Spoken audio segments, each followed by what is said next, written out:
Hi, everyone. My name is Leandra Taylor. I am calling in from Asheville, North Carolina, which is the land of the Eastern Band of the Cherokee Indians. I'm so excited to be here today. And my write out activity that I aspire to do this week is to go outside and make a zine. I saw that earlier and it looks really fun and creative. So I'm looking forward to doing that. And as everyone mentioned, I'm here as an outdoor Afro leader. This year is my 5th year as an outdoor Afro leader, and it's just been such a transformative space in my life. And Outdoor Afro is a national nonprofit that celebrates and inspires Black connections and leadership in nature. And this has just been a space that I feel like I have grown in so much, and I'm really excited to be here to share more about nature journaling, what it entails, and who all should be doing it, right? So with that, I think I'm going to jump right into it. I'm going to share my screen. It's a lot of pressure when you share your screen. You're like, how many tabs are open? Okay, I think we got it. And then we're going to go from slide 1. Don't peek at my slides. So like I said, this session is going to be about nature journaling.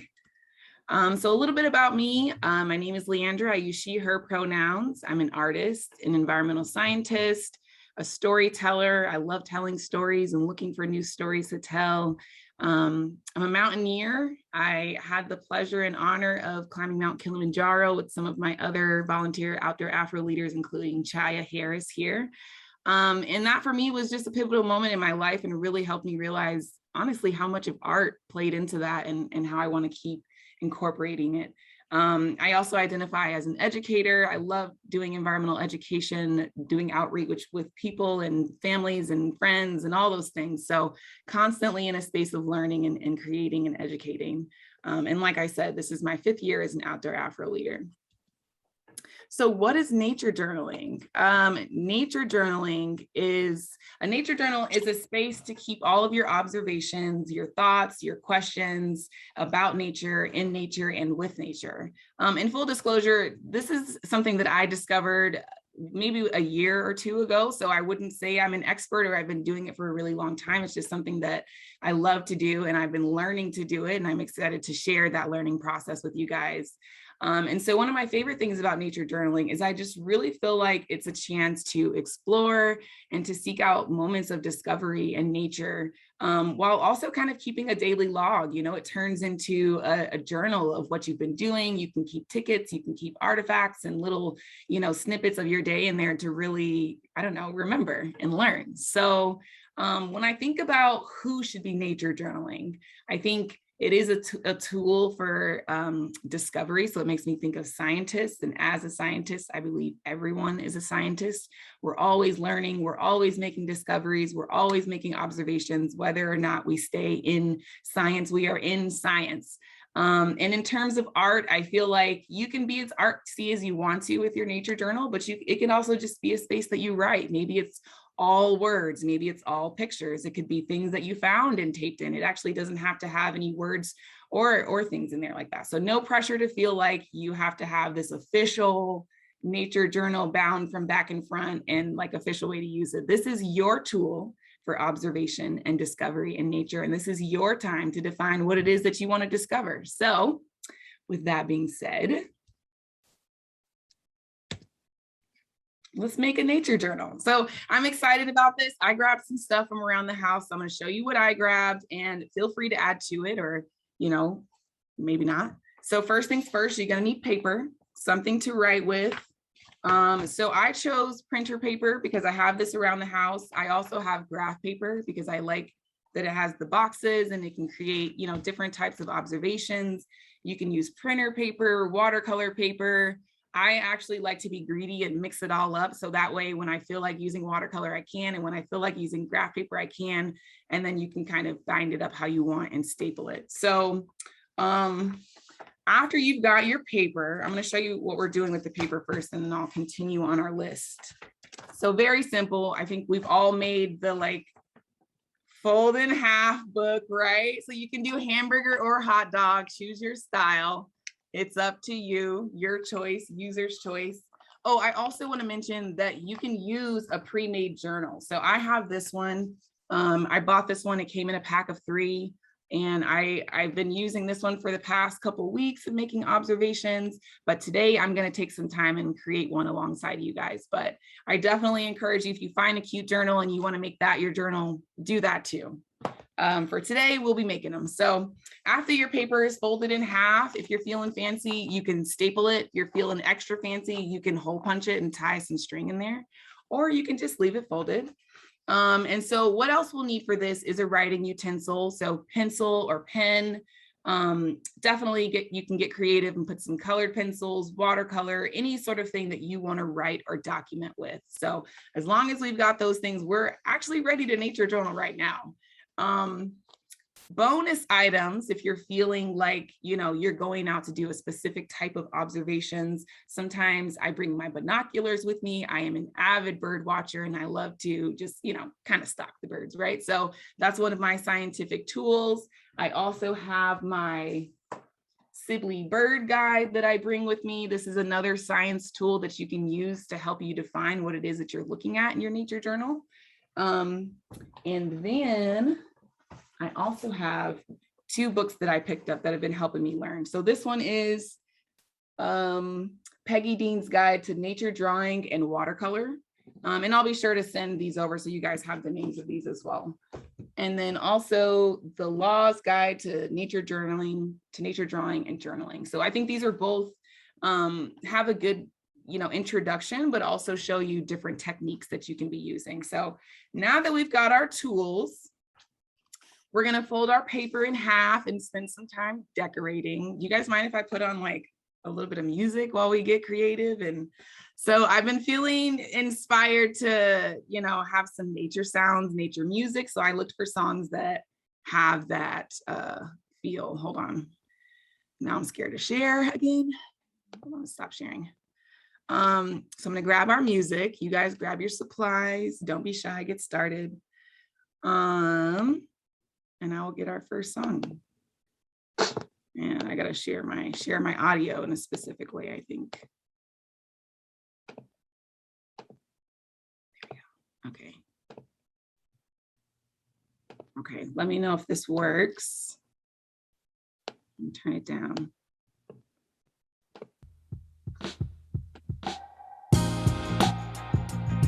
Are we hearing it?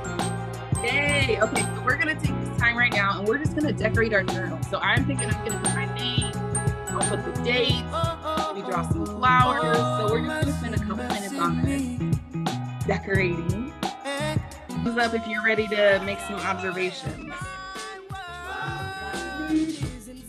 I still have to perfect my masterpiece, but that's good. Listen, so I was just sitting here thinking, I'm doing something right if you wanna come back later. So I hope you started something that you want to come back to later because this is your new project. Does anybody want to share what they decided to draw or to put on their cover? I'll go first because I feel like I feel really exposed, but this is my journal, Lee's journal of the day. I got fancy and put stickers on mine. So yeah, I'm going to, once we flip to the next page and we start the next page, I'll show you how we're going to make our observations. But if anyone else wants to share, I'd love to see them. Yes. I'd love to share mine. I don't know if you could see it. I just give a border at the top of mine, and I'm just excited to be here journaling with you all. And I just, it's windy a little bit, you know, it's that fall windiness. So I'm trying to have these trees have some wind to it. And then in the distance here, way in the back, there's this mountain, and I'm hearkening that Kilimanjaro hike. I got to be honest with you. I was watching you on Facebook, and you're like celebrities to me right now. First of all, for going up there at all, right? But summoning it the way you did. So that's me just standing way in the background admiring. Thank you, Rich. That's so cool. Listen, the leaves blowing off the tree is a nice touch. Like I really see what you did there. And yeah, I hope that one day you feel inspired to climb Mount Kilimanjaro also. I feel like my biggest lesson, if I had to share my takeaway, was that the summit is not always the top. So, and what, you know, whatever that means, like we reached the literal summit, but I feel like some of us summited before that. And that is, yeah. So thank you for sharing, Rich. I really love your cover. So I'm going to get back to my presentation and then we'll kind of make some quick notes. Yeah, okay, I'm on advanced sharing and now okay, screen. Are we back to the presentation? Yeah. Well, I was really nervous it wasn't going to go there. From my current slide. So now that we've got our nature journals, I want to talk a little bit about making observations. I've done nature journaling with groups of kids and adults, and it's really entertaining with both groups. And so one of my first ways that I like to get people warmed up is to use our senses. And so, you know, if we're actually outside, we can go find a spot. If we're on a hike, we can find somewhere that we can sit and be quiet.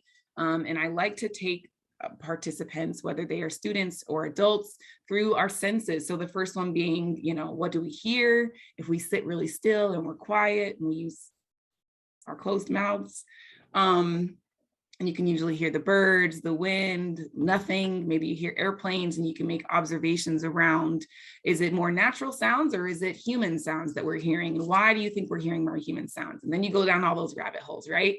And then you have them open or close their eyes now. So I just did the hearing. Vision, what are you seeing? I feel like I'm missing me. Okay, so when you do hearing, you close your eyes. That's what it is. And then you open your eyes and you do seeing. And then as we're talking about using touch and other things, I really like to remind students and participants of the leave no trace principles. And, you know, just being mindful of like not ripping leaves off the trees, try to use things that are already on the ground and leave them there for later because nature needs all of its pieces. So, you know, one of my main reasons that I use nature journaling is because you don't have to take the item. You can sit and you can draw a leaf and you can make it as detailed as possible. I'm going to use my example notebook. I actually had on a field trip, some students asked me, what is that plant? And I didn't know it at the time. One of my favorite in-field tools is the Seek app, and you can take pictures of things and it identifies the plant or animal that you're looking at. And I like to use that, but if you're somewhere that doesn't have signal or technology, it's really fun to challenge yourself to draw that thing and make as many observations as you can so you can try to figure out what it is later. So some of the things that I realized about this leaf is that it had 5 leaves. It looked like poison ivy. We were wondering if it was. So I, of course, told the students we're not going to be touching it. And then after I made all these observations, I went home and learned that it is a Virginia creeper, which is similar in appearance to poison ivy. And so it became this really cool learning moment for me. My students were teaching me these plants. I'm new to the East Coast, so I was really trying to make sure I know what I'm talking about, right? And so, yeah, those are ways that you can use your senses and really get, I don't know, the creative juices flowing, right? Another great exercise that I saw in one of the books is that you can make themed observations. So you can say, I want to go out into nature today and find as many yellow things as I can, or as many orange things, or things that are round. It doesn't have to be a color. It can just be a category. It can be different ways that you want to challenge yourself or your students to make observations. And as you're making them, I challenge you to do things that feel natural and unnatural. So if you naturally want to write your observations, write them all out and then do a quick sketch and challenge yourself and really push yourself to not be too perfect. I know sometimes we really get on the I'm not an artist thing, but it's for you and it's for your learning. So as long as you know what it is, you're doing the right thing. So I think that's everything I wanted to touch on for making observations. And I had some sample photos since we don't have the pleasure of being in person.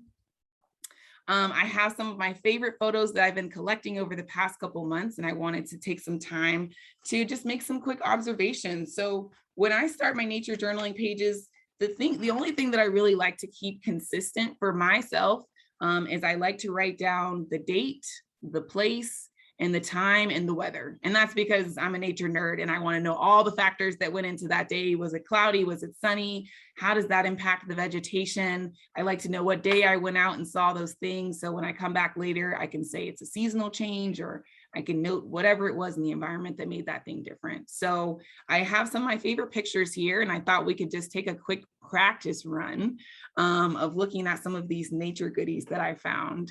And I'm open to doing these together, or we can kind of take a couple minutes in our journal and maybe pick a photo that you feel inspired by, and we can share what we observed.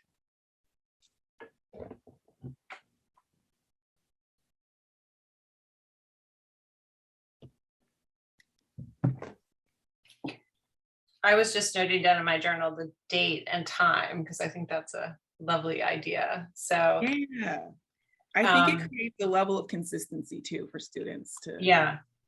And you said the weather too, right? I put yes, the date, the time, the weather. Make sure those are all right, and in the location, so you know where you are.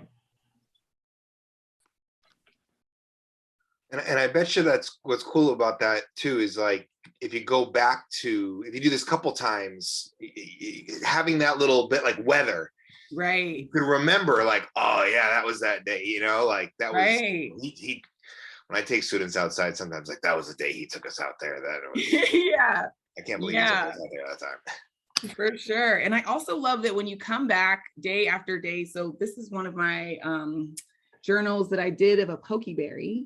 And I made some observations about it, and somebody had one of my neighbors cut down one of their bushes. So I took a piece off of it and I watched it decay and age. So it's much less vibrant than it was when I drew it. And I know because I noted the color of the vines, the color of the berries, and then I can start making observations about like, how do these age and what are the factors that went into it? So don't let me nerd out, but yes, those are ways that you make observations.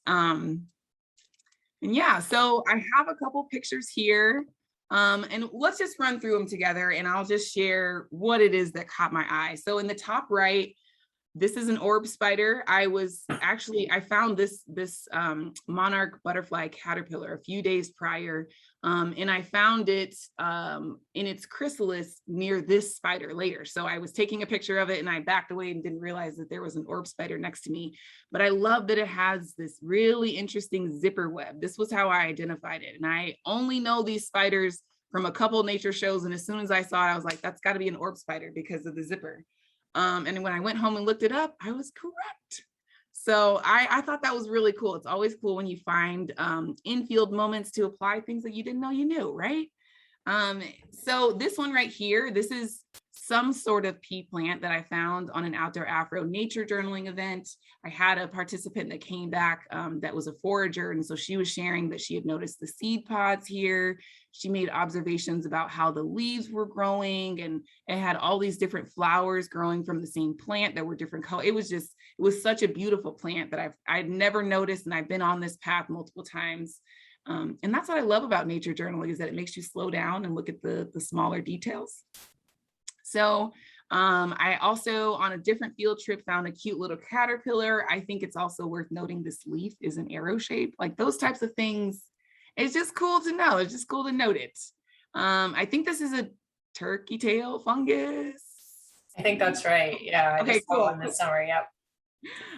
Yeah, so I saw this. A lot of these were just on my neighborhood walks. That's when I get my daily dose of nature, is to just take a quick break during work and make some observations about things that I'm seeing around me. And this one, I haven't figured out what it is. I just saw it the other day this weekend. And so I'm gonna figure out what it is. I'm gonna assume it's some sort of lantern because it looks like one, and usually nature names are named after what they look like. So yeah, these are some photos that I thought would be a great way to just kind of practice making general observations about color, but also the place and maybe environmental factors that you think are relevant. But also just leaving it open up for people to take note of what they want. Maybe they just want to write a poem about a mushroom and that's how they remembered it. So I try not to put too many limitations on what observations can be, because it's your observation to make. That arrow in the leaf is just like amazing. That's the kind of thing right? that like captures a kid's imagination. Like what are the odds that a leaf looks so much like yes. an arrow, or like it's like an emoji.